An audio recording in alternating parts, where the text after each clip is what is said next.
Улсын их хурлын дарга эрхэм гишүүдээ.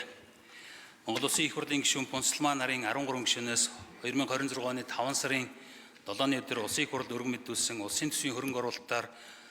төсөл арга хэмжээг санхүүжүүлэх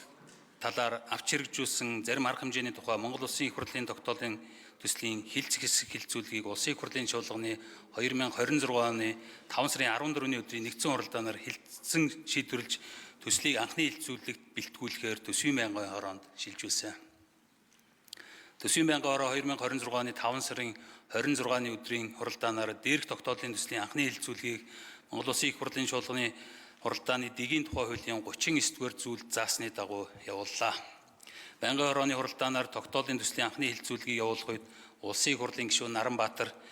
тогтоолын төсөлд тусгагдсан зарим асуудлыг төслийн үзэл баримталд нийцүүлэн өөрчлөх, хасах, мөн улсын төсвийн хөрөнгө оруулалтаар хэрэгжүүлж байгаа төсөвт өртгөн хүрэлцэхгүй болсон шалтгаанаар зогссон төслүүдийн талаар судалж 2026 оны хаврын ээлж чуулганы хугацаанд танилцуулах, төсвийн тухай хуулийн 29/1-ийн 4-т заасан цахим систем дэх мэдээллийг Улсын их хурлын гишүүд нээлттэйгээр харах боломжийг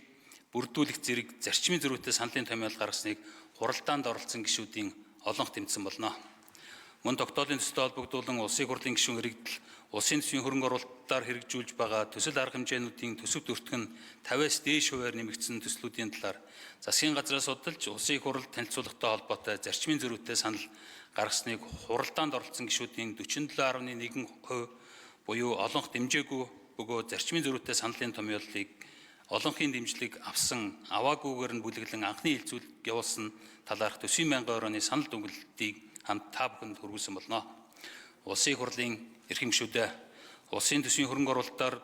төсөл арга хэмжээг санхүүжүүлэх талаар авч хэрэгжүүлэх зарим арга хэмжээний тухай Монгол Улсын их хурлын тогтоолын төслийн анхны хилцүүлгийг явуулсан талаарх төсвийн байнгын хорооны санал дүгнэлт зарчмын зөрүүтэй саналын томьёолыг хилцэн шийдвэрлэж өгөхийг хүсье. Анхаарал хандуулсанд баярлалаа. За, анх төвшин гишүүнд баярлалаа. Ажлын хэсгийн бүрэлдэхүүнийг